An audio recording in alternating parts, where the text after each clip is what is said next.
नमस्कार दोस्तों, स्वागत है आप सभी का मेरे YouTube चैनल पर। मैं हूं आपका दोस्त वन रक्षक राजन सोनरिया।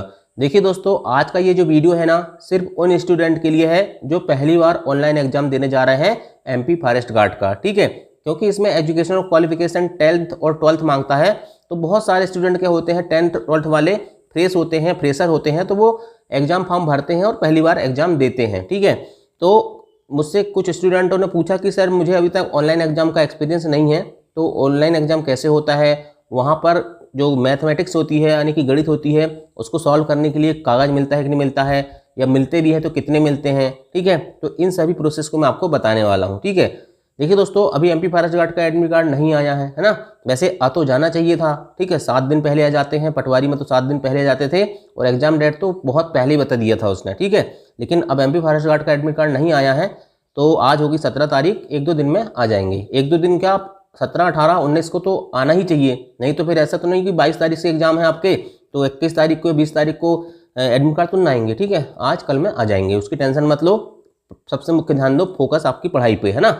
और ये वीडियो सिर्फ उन स्टूडेंटों के लिए है जो पहली बार ऑनलाइन एग्जाम दे रहे हैं। ठीक है, तो देखो, सबसे पहले आपको दोस्तों एडमिट कार्ड निकालना है ना। एडमिट कार्ड निकाल लेना जब आपका एग्जाम डेट जाएगी। तो उसके बाद आपको क्या करना है, 2 ID कम से कम लेके जाना है। ठीक है, 2 ID, और या तो आप अपना पैन कार्ड हो तो पैन कार्ड रख सकते हो। वैसे मुझे ऐसा लगता है कि जो फ्रेशर अभी 10वीं 12वीं पास हुए उनके पास पैन कार्ड नहीं होता, तो आप आधार कार्ड तो सबके पास होगा, वोटर ID भी होगी। ठीक है, और कोशिश करना कि 10th की मार्कशीट ले जा लेना। ठीक है, क्योंकि जो फॉर्म भरते समय आपने नाम लिखा है वही आधार कार्ड में होना चाहिए, और आधार कार्ड आपका अपडेट होना चाहिए, है ना। इसके बाद दोस्तों फिर आप जाओगे एग्जाम सेंटर। ठीक है, एग्जाम सेंटर जाओगे तो वहाँ लाइन लगना पड़ेगा। फिर आपका ये मतलब आपका एडमिट कार्ड और आधार कार्ड वेरिफिकेशन होता है, सिर्फ नाम चेक होते हैं उसमें। फिर आपको अंदर एंट्री मिल जाती है।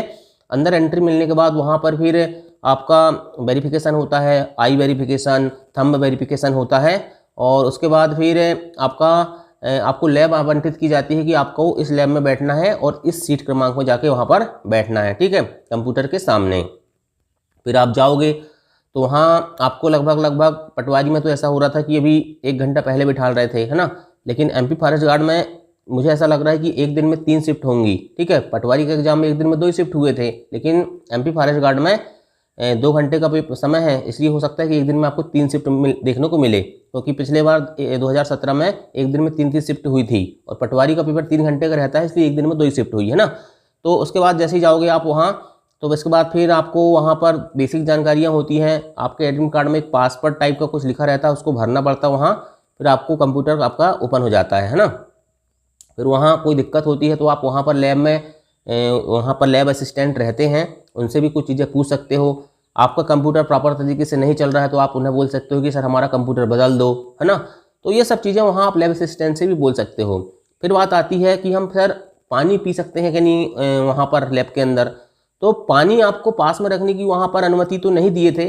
अभी मैं पटवारी का पेपर देने गया था, तो वहाँ क्या होता है, जहाँ वो लैब असिस्टेंट बैठे रहते हैं वहाँ पर पानी की बोतल आपको बोलते थे कि आप वहाँ रख सकते हो। ठीक है, आपको फिर फ्रेश होने का समय मिलता है। फ्रेश होने का समय नहीं मिलता, और होना भी नहीं चाहिए, क्योंकि आप पहले ही सब काम कर लो और उसके बाद आपको सिर्फ 2 घंटे एग्जाम पे फोकस करना है। ठीक है, क्योंकि समय की बहुत ज़्यादा कीमत होती है वहाँ पर, है ना।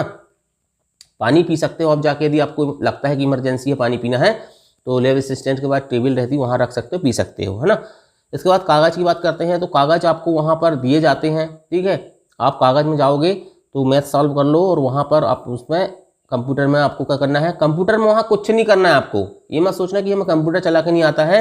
आपको स्क्रीन दिखेगी, स्क्रीन में स्क्रॉलिंग करना पड़ता है ऊपर नीचे क्वेश्चन आंसर। ठीक है, और आपको जैसे मान चलो आपके 100 क्वेश्चन आ रहे हैं, ठीक है, और आपको लगता है कि यार मेरे को सबसे पहले हिंदी सॉल्व करना है, तो आप क्या करो, सबसे पहले जाके जैसे 81 नंबर क्वेश्चन आपको लगता है कि हिंदी सबसे लास्ट में होगी, तो 81, 82, 85 जिस क्वेश्चन नंबर पर क्लिक करोगे आपके सामने स्क्रीन पर वही क्वेश्चन खुल जाता है वहाँ पर। जैसे जैसे आप क्वेश्चन में आप टिक लगाते जाते हो वहाँ पर माउस से, ठीक है, तो वो आपको बताते जाता है कि आपने इतने क्वेश्चन अटेम्प्ट कर दिए हो। ठीक है, तो सब कुछ दिखता है वहाँ। और यदि आपने कोई क्वेश्चन सॉल्व करते करते छोड़ दिए, तो बाद में जाके सबसे लास्ट में आप उस क्वेश्चन नंबर पर क्लिक करके आपको फिर से वो क्वेश्चन आपकी स्क्रीन के सामने जाएगा और आप फिर से उसको सॉल्व कर सकते हो। ठीक है, बिल्कुल भी टेंशन नहीं होती वहाँ। आपको कंप्यूटर का कोई मतलब नहीं है वहाँ पर। आपको सिर्फ ये देखना है कि माउस को स्क्रॉल करना है, ऊपर नीचे क्वेश्चन आंसर आते हैं, नेक्स्ट करके आता है, क्वेश्चन नंबर भरते जाते हैं, क्लिक करते जाओ ABCD में और आपका हो गया। यदि आपको लगता है कि हमको एक से अधिक कागज चाहिए, वैसे एक कागज बहुत हो जाता है, ठीक है, 20 क्वेश्चन आएंगे MP फॉरेस्ट गार्ड के लिए, तो 20 क्वेश्चन मैथ्स के लिए तो एक कागज बहुत होता है, और उसमें कुछ क्वेश्चन ऐसे भी होते हैं जो बिना पेन कागज के सॉल्व कर सकते हो, ठीक है। तो 20 क्वेश्चन के लिए एक कागज पर्याप्त हो जाता है, लेकिन फिर भी अगर आपको लगता है तो आपको वो देते हैं, ठीक है, आपका रोल नंबर लिखवा लेते हैं वो कागज में और फिर से दे देते हैं, कोई दिक्कत की बात नहीं, ठीक। बस आपको वो कागज लाने की परमिशन नहीं देते बाहर वो, ठीक है। तो ये हो गई जानकारी। फिर इसके बाद जैसे आपका एग्जाम एंड होता है तो आपके कंप्यूटर स्क्रीन में ऑटोमेटिक टाइमिंग चलती है, ठीक है, ऑटोमेटिक टाइमिंग चलती है और ऑटोमेटिक टाइमिंग बंद भी हो जाती है। इसलिए इस बात का विशेष ध्यान रखना समय देखते हुए कि हम लास्ट में तुक्के भी लगाना है। जैसे आपने मान के चलिए 80 क्वेश्चन सॉल्व कर लिए, ठीक, और 20 क्वेश्चन सॉल्व नहीं किए, तो ऐसा नहीं करना कि आप 20 क्वेश्चन छोड़ कर जाएंगे, तुक्के तो लगा ही जाओगे ना, ABCD कुछ भी, तो तुक्के लगा लेना, नहीं पता चला ऑटोमेटिक टाइम खत्म हो गया तो आपको तुक्के लगाने का भी अवसर न मिला वहाँ, ठीक है। तो ऑटोमेटिक टाइम बंद हो जाता है, कंप्यूटर स्क्रीन में क्लोज हो जाता है ना। फिर आपका वहाँ पर 1-2 और फॉर्मेलिटी भरना पड़ता है उसमें, और उसके बाद फिर आपका स्कोर वहीं पर सामने आपको कंप्यूटर स्क्रीन में देखने को मिल जाता है, ठीक है।